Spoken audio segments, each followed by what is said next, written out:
우리가 감사의 계절을 맞이해서 앞으로 3주 동안 그래도 기뻐하리라 라는 제목으로 하박국 강해를 시작하겠습니다.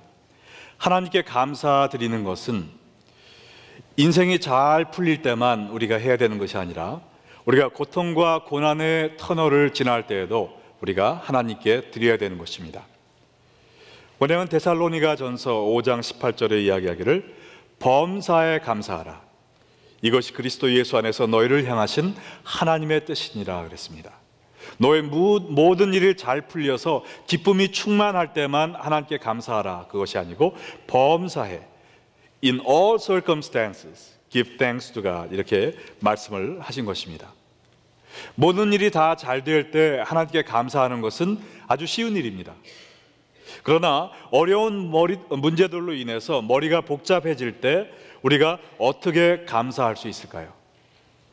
이것은 참 중요한 문제고 우리가 꼭 풀어야 될 문제인데요. 왜냐하면 우리가 삶을 살면서 모두가 어려운 일에 봉착할 것이기 때문에 그렇습니다. 설사 우리의 삶 속에 개인적으로 모든 일이 만사형통하고 있다 할지라도 우리의 가족, 친지의 삶 중에서 혹은 우리 지역사회와 우리의 나라를 보면서 많은 불의가 있는 것을 보고 하나님, 왜 이런 일이 일어나고 있습니까? 하나님, 얼마나 더 이런 고통을 당해야 되는 것입니까? 라고 절규할 때가 반드시 온다는 것입니다. 우리가 그런 일이 있을 때 어떻게 하나님께 감사할 수 있을까요? 믿음이 없는 사람들만 이런 어려운 일을 겪는 것이 아니거든요. 성경에 보면 우리가 존경하는 믿음의 선조들도 이러한 질문을 하나님께 던진 적이 많이 있었습니다. 시편 13편 1절과 2절에 보면 다윗 왕이 이렇게 절규했습니다. 여호와여, 어느 때까지니까? 나를 영원히 잊으시나이까? 주의 얼굴을 나에게서 어느 때까지 숨기시나이까? 나 영혼이 번민하고 종일토록 마음에 근심하기를 어느 때까지 하며 내 원수가 나를 치며 자랑하기를 어느 때까지 하리이까? 가슴을 치며 땅을 치며 억장이 무너지는 그러한 아픔으로 주님께 부르짖고 있는 다윗 왕이 눈에 선하지 않으십니까? 하물며 예수님도 십자가에서 외치시기를 마태복음 27장 46절에 보면 예수께서 크게 소리질러 이르시되 엘리 엘리 라마 사막다니 하시니 이는 곧 나의 하나님 나의 하나님 어찌하여 나를 버리셨나이까? 라는 뜻이라고 했습니다. 우리가 살다 보면 하나님의 뜻을 이루기 위해서 우리는 그 순간에 하나님께 버림받은 것처럼 느끼는 그런 때가 올 수 있다는 것입니다. 우리가 이런 때 어떻게 우리의 마음을 지키며 하나님께 감사할 수 있을까요?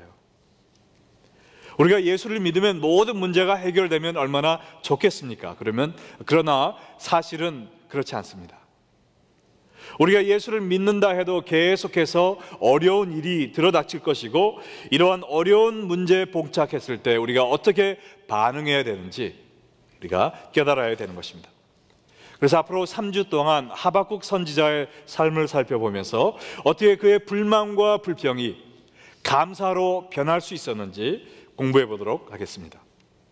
우리가 먼저 하박국 1장 1절 말씀을 보겠는데요, 여기 보면 선지자 하박국이 묵시로 받은 경고라 이렇게 쓰여졌습니다. 묵시란 하나님의 계시를 의미하는데요, 그래서 이 하박국서가 선지자 하박국에게 주신 하나님의 경고의 말씀이었음을 우리가 보게 됩니다. 근데 이 하박국의 특이한 점은 뭐냐면요, 다른 선지서와 달리 이 선지서는 하나님이 먼저 말씀하신 것이 아니라 하박국 선지자의 질문에 대한 대답을 기록한 것이 하박국서입니다. 하박국이 남왕국 유대 안의 폭력과 압제와 이 모든 불의를 보면서 가슴이 아파하면서 하나님, 왜 이런 일이 우리나라에 벌어지고 있습니까? 얼마나 더 우리가 이런 고통을 겪어야 되겠습니까? 라고 절규할 때 하나님께서 대답하신 내용이 바로 하박국서인 것입니다. 그래서 이 하박국서를 보면요, 질문 2개와 응답 3개가 나타나 있습니다. 먼저 하박국이 그냥 아픈 가슴을 움켜잡고 하나님께 왜 이런 일이 있습니까? 라고 질문했을 때 하나님이 대답하셨습니다. 그런데 하박국이 그 대답을 듣고 하나님, 더 이해가 안 됩니다. 더 이해할 수가 없습니다 하면서 또 다른 질문 하나를 하나님께 던지고, 그때 하나님이 더 긴 대답을 주시고, 그 대답을 듣고서야 비로소 3장에 하박국이 마음의 변화를 일으켜서 그가 하나님께 감사하는 찬양이 나타난 것입니다. 그래서 오늘은 이 하박국의 첫 번째 질문과 거기에 대한 하나님의 응답을 우리가 살펴보겠는데요, 이것을 통해서 우리도 정말 불평과 불만으로 가득 찬 그런 때가 올 때 하나님께 어떻게 응답해야 되겠는가라는 것을 살펴보기 원합니다. 하박국이 왜 이렇게 가슴이 찢어지는 상황에 다다랐는지 이해하기 위해서 먼저 역사적인 배경을 좀 설명을 해드리겠습니다. 우리 제자훈련 하신 분들은 다 잘 아시지만 솔로몬이 범죄한 후에 그의 두 아들로 인해서 이스라엘이 나눠지게 되죠. 그 북왕국은 무슨 나라입니까? 이스라엘. 남왕국은 유다죠. 그 나라가 찢어진 것이 주전 922년입니다. 근데 이 북왕국 이스라엘에는 19명의 왕이 있었는데 그 중에 선한 왕은 몇 명이더라? 하나도 없더라. 19명이 모두 다 악한 왕이었습니다. 그래서 200년 후에 주전 722년도에 아수르의 침략을 받아서 이스라엘은 멸망을 하고 맙니다. 근데 이 남왕국 유다는 20명의 왕이 있었는데 그 중에 17명이 악한 왕이었고 오로지 3명의 선한 왕만 있었습니다. 그 3명 중에 가장 선한 왕의 이름이 무엇이냐면 요시야 왕이었는데요, 요시야 왕은 7살 때 왕위에 올라가서 얼마나 하나님을 잘 섬겼던지 조상들이 섬기던 우상의 제단을 모두 다 허물어버리고 성전을 정립하면서 거기에서 숨겨 있던 하나님의 율법책을 발견하고 그것을 읽기 시작합니다. 그것을 읽으면서 가슴을 찢으며 옷을 찢으며 죄를 뿌리면서 자기가 먼저 회개하고 통회하죠. 그 다음에 온 유다 민족들을 불러놓고 하나님의 말씀을 읽으면서 온 나라가 주 앞에 회개하고 돌아오는 역사가 일어났습니다.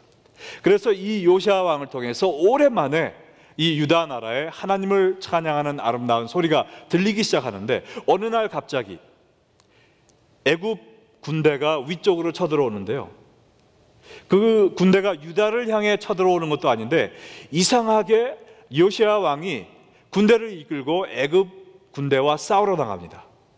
그래서 애굽 왕도 좀 의아해했어요. 아니 요시야 왕, 우리가 당신의 놀라운 지혜와 하나님을 향한 사랑 많이 들어서 익히 알고 있는데 왜 나랑 싸우러 왔어요? 나는 지금 아수르 나라를 치러 가고 있는데 왜 지금 우리 앞을 가로막고 있습니까? 당신을 해치고 싶지 않으니까 다시 돌아가십시오 했는데 이상하게도 이 요시야 왕이 거기서 그 말을 듣지 않고 애굽과 맞대어 싸우다가 거기서 전사를 하고 맙니다. 그래서 이 유다 나라가 아주 발칵 뒤집혔죠. 우리가 그렇게 하늘처럼 믿고 있던 요시야 왕이 갑자기 죽었으니 앞으로 어떡하나. 그래서 새로운 왕을 뽑게 됩니다. 근데 이 요시야에게 세 아들이 있었는데 첫째 아들이 이름이 여호와김이었거든요. 막내 아들은 여호와스였습니다. 여호와김은 당연히 이제 내가 왕이 되겠지 하는데 여호와김인 그 세 아들 중에 가장 포악한 사람이었어요. 가장 또 어리석은 자였습니다. 그래서 백성들이 여호와김을 뽑지 않고 그 막내였던 여호와스를 왕으로 취임을 시켰습니다. 그래서 온 백성들을 기뻐했는데 그때 기분 나빠한 사람이 하나 있었어요. 누구였을까요? 여호와김이었겠죠. 아주 뿔이 났습니다. 내 자리인데 이 못된 동생, 이 나쁜 백성들 하면서 그 자리를 어떻게 자기가 차지할까 궁리하기 시작했습니다. 근데 아무리 유다를 돌아봐도 자기하고 동조할 사람이 하나도 없어요. 그래서 안 되겠다 해서 간 것이 어디냐면은 애굽으로 찾아갔습니다. 그래서 애굽의 바로 왕을 만나서 이야기하기를, 바로 왕이시여, 제 억울한 사정을 좀 들어봐 주세요. 우리 아버지가 전사한 후에 제가 왕이 되어야 되는데 이 못된 막내 동생이 저를 모함하고 사람들을 이렇게 모아서 술수를 써가지고 왕이 됐습니다. 제가 너무나 억울해서 분통이 터져서 못 살겠습니다. 저를 좀 도와주십시오. 제가 이 유다의 왕이 되게 도와주시면 제가 이 애굽 왕을 평생 저의 큰형님으로 모시겠습니다. 많은 조공을 바쳐서 당신의 왕실에 금이 떨어지지 않게 하겠습니다. 평생 동안 충성을 맹세하겠습니다 라고 아마 머리를 조아려서 부탁을 했을 겁니다. 그래서 우리가 성경을 보면은 이 애굽 왕이 여호야김의 소원을 들어줍니다. 그래서 여호아스 왕이 등극한 지 3개월 만에 이 애굽 왕이 군대를 이끌고 이 유다에 쳐들어오는데요, 열왕기하 23장 33절로 37절에 보면 이렇게 나와 있죠. 바로 왕 느고가 이 말입니다. 그는 여호아스 왕이거든요. 그를 하마 땅 리블라에 가두어 예루살렘에서 왕이 되지 못하게 하고, 바로 왕 느고가 요시아의 아들 엘리야김, 여호야김이 원래 이름이 엘리야김이었습니다. 엘리야김을 그의 아버지 요시아를 대신하여 왕으로 삼고 그의 이름을 고쳐 여호야김이라 하고. 이것은 너무나 굴욕적인 일이거든요. 옛날 과거에 우리의 아픈 한국의 역사가 있잖아요. 한국을 누가 침략을 했습니까? 일본 사람들이 침략을 해가지고 한국 말도 없애버리고 한국 이름을 없애버렸잖아요. 일본 이름을 막 쓰게 했습니다. 일본의 앞잡이, 일본의 그런 일본의 말만 들어야 되는 허수아비라는 그런 뜻이죠. 그것처럼 이 애굽 사람들이 왕을 딱 가로앉힌 다음에 엘리야김의 이름을 여호야킴으로 고쳤습니다. 그리고 여호아스는 애굽으로 잡아가서 거기서 죽게 되고, 그 다음부터 여호야김이 어떻게 합니까? 은과 금을 애굽의 바로에게 주니라. 그가 바로의 명령대로 그에게 돈을 얼마나 많이 줬겠어요. 그 돈을 주기 위해서 많은 세금을 나라에 부과하였습니다. 조그만 나라에 그 사람이 얼마나 큰 액수를 애굽에게 약속을 했던지 그 조공을 바치기 위해서 백성들이 허리가 끊어지도록 일해야 됐습니다. 그리고 37절에 보니까 여호야김이 그의 조상들이 행한 모든 일을 따라서 여호와 보시기에 악을 행하였도다. 바로 이 여호야김 왕 시대에 하박국이 선지자로 유대에서 섬기고 있었습니다. 근데 이 사람이 그냥 울분이 터져서 견디질 못했어요. 아니 하나님, 이럴 수가 있습니까? 우리를 사랑하고 하나님의 말씀대로 우리를 잘 이끌던 요시야 왕이 요절을 했습니다. 왜 갑자기 그가 애굽 왕에게 계란으로 바위치기자 왜 갑자기 나가서 싸우다가 죽게 하십니까? 그리고 왜 이 악한 여호야김을 다시 이 유다로 데리고 와서 구테타를 일으켜서 우리에게 이렇게 심한 압제를 하도록 시키십니까? 그의 세금이 너무나 과중하여서 견디질 못하고 백성들이 아우성치고 있습니다. 그가 우리들을 얼마나 미워하는지 모르십니까? 우리가 그를 택하지 않고 그의 동생을 택했기 때문에 그는 우리들을 너무나 증오하고 있습니다. 백성들이 죽을 것 같습니다. 주여, 얼마나 더 이런 아픔을 우리가 겪어야 되겠습니까? 여호야김이 우리를 지금 압제하기 시작한 지 11년이 지났는데 아무것도 변하고 있지 않습니다. 주여, 왜 이런 일이 생기고 있습니까? 라고 절규하는 모습입니다. 우리가 이 여호야김의 이 하박국의 하나님께 반응하는 이 모습을 통해서 우리도 우리 마음속에 어려움과 불평과 불만이 가득할 때 하나님께 어떻게 반응해야 되겠는지 세 가지의 진리를 배워보기 원합니다. 첫 번째는 우리의 불만을 하나님께 토해내라라는 것입니다. 다 같이 따라해 볼까요? 우리의 불만을 하나님께 토해내라. 처음에 이 하박국이 하나님께 불만을 토해내는 이 모습을 보면은요, 마치 화산이 폭발하듯이 그의 불만을 하나님께 꽉 토해놓고 있습니다. 하박국 1장 2절로 4절 말씀 보시면요, 여호와여, 내가 부르짖어도 주께서 듣지 아니하시니 어느 때까지니까? 내가 아무리 하나님께 울부짖어도 하나님 귀먹으셨습니까? 그 얘기잖아요. 내가 강포로 말미암아 외쳐도 주께서 구원하지 아니하시나이다. 내가 아무리 이 땅에 포악한 그런 강포를 말씀드려도 하나님은 손가락 하나도 꿈쩍 안 하시니 이게 어찌 된 일입니까? 어찌하여 내게 죄악을 보게 하시며 패역을 눈으로 보게 하시나이까? 이걸 영어로 보면요, 하나님께 완전히 삿대질합니다. Why do you make me look at injustice? Why do you tolerate wrong? 이 모든 잘못이 하나님의 책임입니다. 하나님의 탓입니다. 하나님이 이것을 간과했기 때문에 우리가 이런 고통을 당합니다라고 하나님께 삿대질을 하고 있습니다. 그리고 이 유다에 있었던 모든 불의를 나열하고 있죠. 갑탈과 강포와 변론과 분쟁과 율법이 해해지고 정의가 전혀 시행되지 못하는 것을 하나님께 지금 이야기하면서 주님 이게 웬일입니까? 라고 이야기하고 있습니다. 여러분, 이 여호와김이 얼마나 나쁜 왕이냐면요, 여러분이 새벽 이슬을 통해서 공부하신 것처럼 이스라엘의 요시야 왕이 겨우 찾았던 그 하나님의 율법을 면도칼로 다 오려버리고 그 다음에 화롯불에 넣어서 태워버렸습니다. 그리고 동시대에 살던 이사야 선지자를 톱으로 썰어서 반으로 썰어서 죽여버렸어요. 그렇게 포악하고 가증스러운 일을 하던 왕이었습니다. 이것을 보고 이 하박국 선지자는 하나님께 마음껏 지금 불만을 토로하고 있습니다. 그런데 참 경이로운 사실은 하나의 인간으로서 그 거룩하고 위대하신 하나님 앞에서 이렇게 감히 불평을 늘어놓고 있다는 것입니다. 자기의 감정을 숨기지 않고 있습니다. 어린아이가 부모에게 고조하면서 그냥 모든 다른 친구들이 자기를 괴롭힌 것을 일르듯이 하나님께 다 얘기하면서 불평불만을 토로하고 있습니다. 그리고 왜 내 기도를 안 들어주세요? 라고 지금 하나님께 호소하고 있는 것입니다. 그런데 더 경이로운 사실이 있는데 뭐냐면은 하나님께서 이 하박국의 모든 불평을 그냥 말없이 들어주고 계셨다는 것입니다. 제 생각에는 번개를 내려가지고 천둥 번개로 그를 그냥 쫙 그때 그 자리에서 죽여버리셨을 것 같아요. 네가 감히 하나님께 뭐 하는 거야 하면서 탁 죽여버리실 것 같은데 하나님은 그러지 않으신다는 것이죠. 우리가 주님 앞에 나와서 우리의 불평을 토로해도 하나님은 들어주시는 분이십니다. 인내로, 사랑으로 다 들어주세요.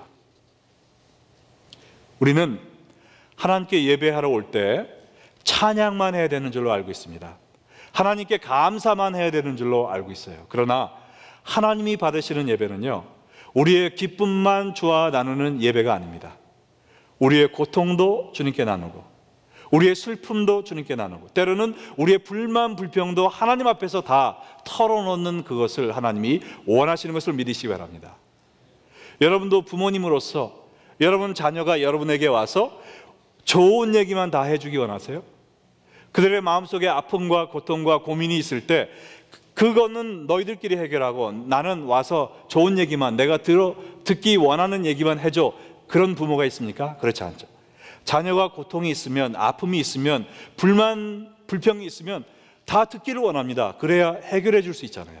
그것처럼 하나님도 우리가 기쁨에 넘쳐서 찬양할 때만 우리의 예배를 받으시는 분이 아니에요. 땅을 치면서 가슴을 치면서 때로는 하나님께 주먹을 흔들면서 하나님 이럴 수가 있습니까? 눈물을 흘리며 통탄하는 기도를 드려도 하나님은 그것을 기쁘게 받으신다는 것입니다. 이스라엘의 예배에 보면 이렇게 그들의 아픔을 하나님께 호소하면서 주여 도와주시옵소서라고 간구하던 그런 것이 있었어요. 이 하박국서 1장부터 3장까지가요 다 예배서입니다. 지금 3장 1절과 19절 한번 보시겠어요? 여기 보면은 시기온옷에 맞춘 선지자 하박국에 뭐라 그랬습니까? 기도라 그랬어요. 불평불만이라 그러지 않았습니다. 기도라 그랬어요. 19절 마지막에 보면 이 노래는 지휘하는 사람을 위하여 내 수금에 마치는 것이라. 하나님을 향한 찬송이었습니다. 하나님, 내가 이런 고통이 있습니다. 이런 아픔이 있습니다. 하나님께 모든 것을 털어놓는 이 모습을 하나님은 예배라 부르십니다. 여러분 가운데도 오늘 이러한 고통과 아픔을 마음속에 움켜 담고 오신 분이 계시리라 믿습니다. 주여, 오늘 제가 찬송하고 싶지도 않습니다. 찬송이 입에서 나오지도 않습니다. 제 가정에 이런 힘든 일이 있는데, 제가 개인적으로 이런 고통을 겪고 있는데, 우리 사회에 우리 가족 친지 중에 이런 아픔을 겪는 불의 가운데 헤매고 있는 사람들이 많이 있는데 제가 어떻게 하나님을 찬양하겠습니까? 라는 그러한 심정을 갖고 오신 분이 있을 수 있어요. 그러면 하나님이 원하시는 건요, 여러분이 그 마음 그대로 주님 앞에 다 털어놓는 것입니다. 하나님은 그걸 가지고 기분 나빠하지 않으세요. 오히려 더 기뻐하십니다. 사랑하는 자녀의 아픔을 하소연하는 것, 주님께서 그 기도를 들어주심을 믿으시기 바랍니다.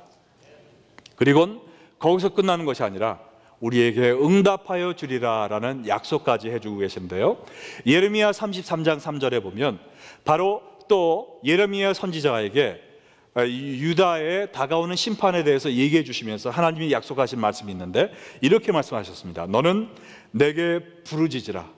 내가 내게 응답하겠고 내가 알지 못하는 크고 은밀한 일을 내게 보이리라. 하나님은 왜 이런 일이 있습니까? 라고 우리가 절규할 때 하나님은 너는 내게 부르짖어라.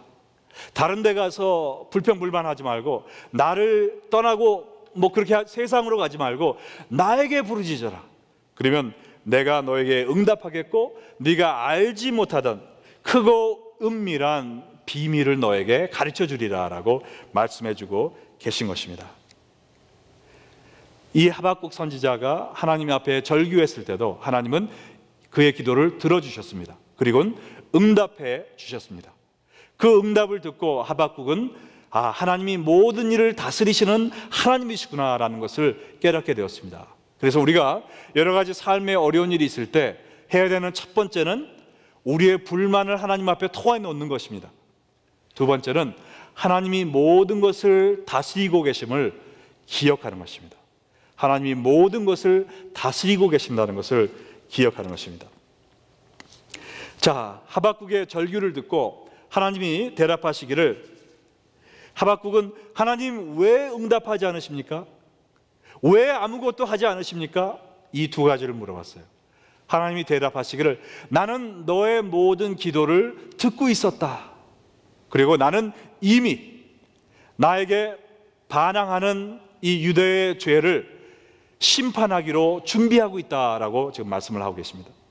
하박국 1장 5절로 8절에 보면 여호와께서 이르시되 너희는 여러 나라를 보고 또 보고 놀라고 또 놀랄지어다. 너희의 생전에 내가 한 가지 일을 행할 것이니 누가 너희에게 말할지라도 너희가 믿지 아니하리라. 내가 큰 일을 준비하고 있는데 다른 사람이 와서 얘기를 해도 너희가 믿지 않을 정도로 어마어마한 일을 내가 계획하고 있다. 보라, 내가 사납고 성급한 백성, 곧 땅이 넓은 곳으로 다니며 자기의 소유가 아닌 거처들을 점령하는 갈대아 사람을 일으켰나니, 이 갈대아 사람은 바벨론 군대를 이야기하고 있습니다. 그들은 두렵고 무섭고 당당함과 위험함이 그들에게서 나오며 그들의 군마는 표범보다 빠르며 저녁 이리보다 사나우며 그들의 마병은 먼 곳에서부터 빨리 달려오는 마병이라 마치 먹이를 움키려 하는 독수리의 나름과 같으니라. 이 말씀을 통해서 하나님이 말씀하시기를, 하박국아, 나는 너의 기도를 들었고 지금 유다를 심판하기 위해 바벨론이라고 하는 신흥 강국을 준비하고 있다. 이 나라가 유다에 반항하는 그 악한 자들을 심판할 것이다 라고 말씀을 하고 계십니다. 그리고 9절로 11절에 계속 말씀하시기를, 그들은 다 강포를 행하러 오는데 그랬습니다. 이 유다의 첫 번째 죄악이 강포였거든요. 포악한 바이올런스입니다. 그것을 심판하러 하나님이 뭘 사용하시느냐? 바벨론의 강포로 사용하신다고 그랬습니다. 우리가 무엇을 하든지 심은 대로 거둔다고 그랬잖아요. 우리가 주님 앞에 죄를 짓고 회개하지 않으면 하나님이 우리로 하여금 심은 대로 거두게 하시는 것입니다. 그리고 그 사람들이 사람을 잡아 모으기를 모래같이 많이 할 것이요. 이것은 586년, 주전 586년에 바벨론이 와서 이스라엘 사람들을 모두 잡아서 어디로 끌고 가죠? 바벨론으로, 포로로 사로잡아 갈 것을 지금 이미 이야기하고 있는 것입니다. 그리고 왕들을 멸시하며 방백을 조소할 것이다 그랬는데요, 이 이스라엘에 정말 뼈아픈 역사가 있습니다.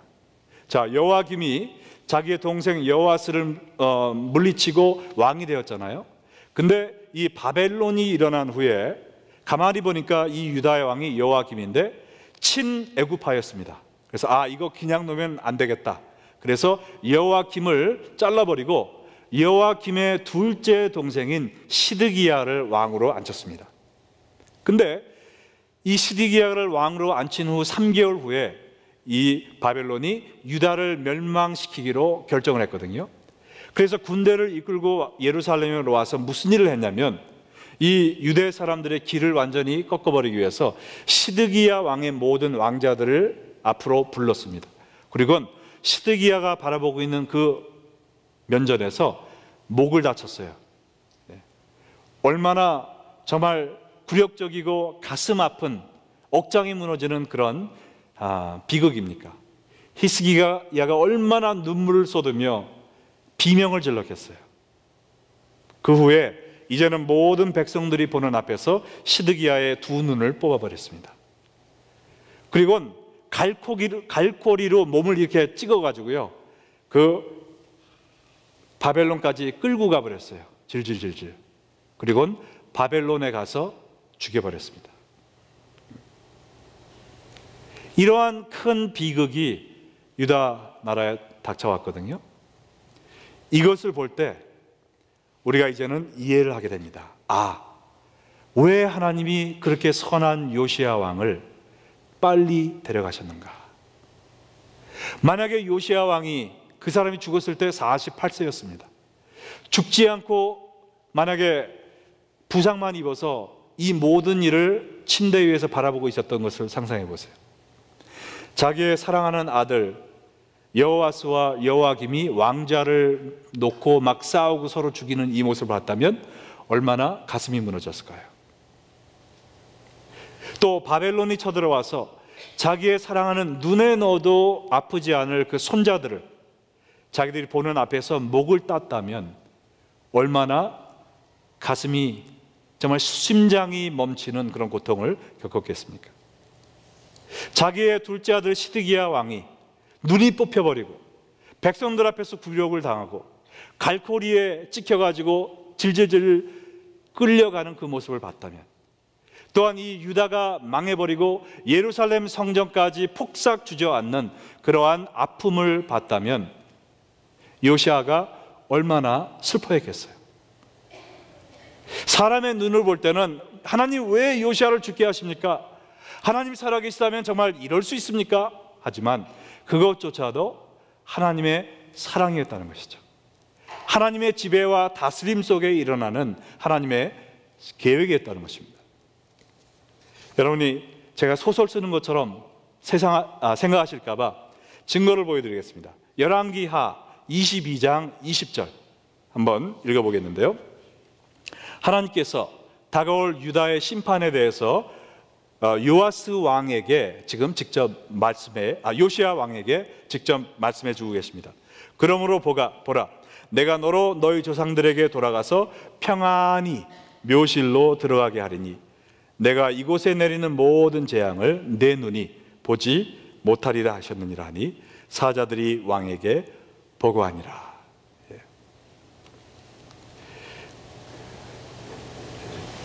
요시야 왕이 죽었을 때 그 주위에 있는 사람들이 얼마나 가슴을 치면서 하나님 살아계시면 이럴 수 있습니까? 이제는 더 이상 유다에는 희망이 없습니다. 이제 유다의 불은 꺼져버렸습니다 하면서 가슴을 치며 하나님께 삿대질을 했을 수가 있습니다. 그러나 이것은 무엇이었어요? 하나님의 은혜였다는 것이죠. 요시야 왕을 향한 하나님의 계획이었습니다. 우리가 이 삶을 살다 보면 우리가 도저히 이해할 수 없는, 하나님 왜 이런 일이 벌어집니까? 왜 교회에 아픔이 있습니까? 왜 가정에 이런 슬픔이 있습니까? 왜 육신의 질병이 찾아옵니까? 왜 영적인 아픔 또 실망을 경험합니까? 도저히 이해하지 못할 그런 일이 생길 때가 있습니다. 그러나 우리가 반드시 깨닫고 믿어야 되는 것은 모든 것은 하나님이 다스리고 계시다는 것이죠. 비록 그 순간에는 왜 그런 불행이 우리에게 닥쳤는지 알지 못한다 할지라도 우리가 긴 안목에서 보면 그것이 바로 우리를 향한 사랑이었음을, 하나님의 위대하신 뜻이었음을, 더 선한 것을 이루기 원하는 하나님의 원대한 꿈이었음을, 계획이었음을 우리가 알게 된다는 것입니다. 그러므로 여러분이 어려움에 봉착했을 때 하나님을 원망하시는 것이 아니라 하나님이 모든 것을 다스리고 계심을 믿으시기 바랍니다. 로마서 8장 28절에 사도 바울이 뭐라고 얘기했죠? 우리가 알거니와 하나님을 사랑하는 자, 곧 그 뜻대로 부르심을 입은 자들에게는 모든 일이 합력하여 선을 이루느니라. 어떠한 고통과 불행도 우리는 한 가지만 하면 돼요. 하나님을 사랑하는 자, 하나님을 사랑하는 자에게는 모든 일에 합력하여 선으로 변한다는 것입니다. 우리의 인생뿐 아니라 이 온 우주 만물을 다스리고 계시는 하나님의 능력을 믿으시기 바랍니다. 무슨 일이 생기든지 하나님께 사태질하지 마시고요. 물론 우리가 통탄하며 하나님께 울부짖을 수 있지만 하나님은 그 일로 인하여 더 큰 축복을 주시기를 준비하고 계시다는 것을 믿으시기 바랍니다. 그리고 마지막으로 세 번째는 하나님의 자비하심을 감사하는 것입니다. 하나님의 자비하심을 감사하라. 이 하박국이 이 악한 유다의 지도자들이 심판을 빨리 받지 않는 것을 보면서 견디지 못하게 아주 가슴을 아파했습니다. 하나님 왜 이 나쁜 왕 여호야김을 심판하지 않으십니까? 그러나 만약 하나님께서 우리가 죄 지을 때마다 즉시 우리를 심판하시는 하나님이셨다면 우리 가운데 지금 여기에 가만히 살아서 앉아있을 사람이 있을까요? 벌써 다 죽었겠죠. 뼈도 못 추리고 다 하나님의 멸망의 대상이 되었을 것입니다. 이 하박국 선지자 본인 자체도 하나님께서 우리가 죄를 지을 때마다 반드시 곧바로 심판하는 분이라면 하박국도 벌써 옛날 고래짝에 죽었을 거예요. 하나님이 우리에게 인내하시고 우리가 죄를 지을지라도 우리가 회개하고 돌아올 기회를 주시는 사랑의 하나님이시기 때문에 우리가 오늘 여기에 앉아 있을 수 있습니다. 하박국 이 선지자가 자기의 선지자 일을 감당할 수 있었던 거예요.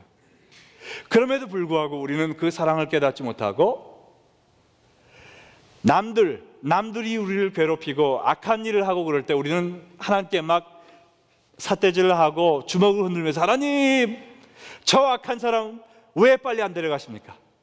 저승사자는 저거 안 데려가고 뭐가 있습니까? 지금 좀 맴매 좀 해주세요. 회초리로 때려주세요. 그냥 놔두면 됩니까 저거?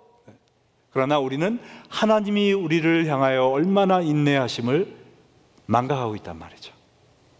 나를 위하여 인내하신 하나님은 감사합니다 하면서 저 사람 왜 지금 멸하지 않으세요? 라고 하나님께 따진다면 그건 이중잣대를 가지고 우리가 하나님을 대하는 것이죠. 우리가 빨리 벌받지 않고 있는 사람을 보면서 가슴이 답답하십니까? 그렇다면 나를 향하여 인내하시는 하나님의 사랑에 감사하면서 그 사람에 대하여서도 인내하시는 하나님의 사랑을 찬양하시기 바랍니다. 하나님이 왜 우리를 반드시 빨리 심판 안 하시고 지체하실까요? 요엘서 2장 13절 보면 이렇게 나와 있습니다. 너희는 옷을 찢지 말고 마음을 찢고 너희 하나님 여호와께로 돌아올지다. 그는 은혜로우시며 자비로우시며 노하기를 더디하시며 인애가 크시사 뜻을 돌이켜 재앙을 내리지 아니하시나니. 하나님은 은혜로우시고 자비로우시고 노하기를 더디하시는 하나님이신데 그 이유는 우리가 마음을 찢고 여호와께 돌아오기를 기다리고 계시기 때문에 그렇습니다. 오늘 이 시간도 우리가 만약 죄 가운데 살고 있다면 하나님은 여러분을 심판할 능력이 없어서 심판 안 하시는 게 아니에요. 여러분을 사랑하시며 자비하시며 인내하시며 노하기를 더디하시며 여러분이 하나님께로 회개하고 돌아오기를 사랑으로 기다리고 계시는 것입니다.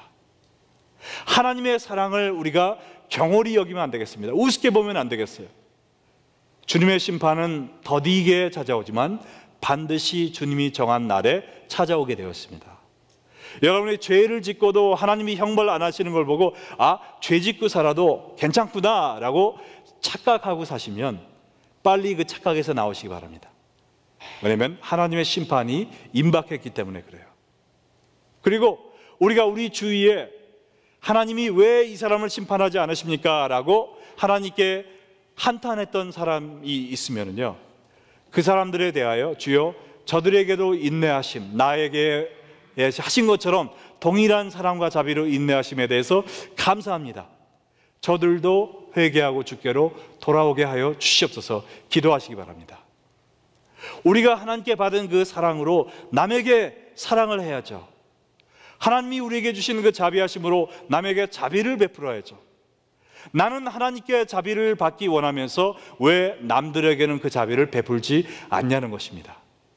그러한 자에게 하나님이 하나님의 자비를 베푸실까요? 그러지 않으리라 라고 성경은 이야기하고 있습니다. 내 형제의 죄를 용서하지 아니하면 하늘에 계신 내 아버지도 너의 죄를 용서하지 않으시리라 그랬습니다. 우리가 죄 가운데 있다면 하나님의 자비에 감사하면서 우리가 회개하고 주께로 돌아가야 되겠습니다. 만약에 우리 주위에 나를 괴롭히게 하는 악인의 모습을 보면서 주여 빨리 형벌 내려주세요 하는 마음이 있다면 우리가 그것도 회개하고요, 주여 저들로 하여금 회개하고 주님께 돌아가게 하여 주시옵소서. 그들에게 자비를 베푸는 여러분들 다 되시기를 주님의 이름으로 축원합니다. 그리고 그때 우리가 뭐 해야 될까요? 하나님이 그의 마음을 변화시키고 있을 동안 우리는 우리의 모든 아픔과 불평과 불만을 하나님께 토해놓는 것이죠. 주여 저에게 이런 아픔이 있습니다, 이런 슬픔이 있습니다, 이런 어려움이 있습니다. 하나님은 듣기 원하십니다. 해결해 주기 원하십니다. 마음이 있는 그대로 솔직히 주님 앞에 내려놓으시기 바랍니다. 왜냐하면 하나님은 이 온 우주 만물을 다스리시는 주권을 갖고 계신 하나님이시기 때문에 하나님이 정하신 때 하나님의 방법대로 모든 일이 합력하여 선한 일을 이루게 하실 것입니다. 그러므로 무슨 어려움이 있든지 하나님을 사랑하는 이 손을 놓지 마세요. 하나님이 모든 세상을 지배하고 계심을 의심하지 마시기 바랍니다. 내가 아픈 일이 있을 때 주 앞에 토해놓으시고 나를 상처 주는 사람은 품으시고 주님의 선한 뜻이 이루어지도록 간구하시는 여러분과 제가 되기를 주님의 이름으로 축원합니다. 다 같이 기도하겠습니다.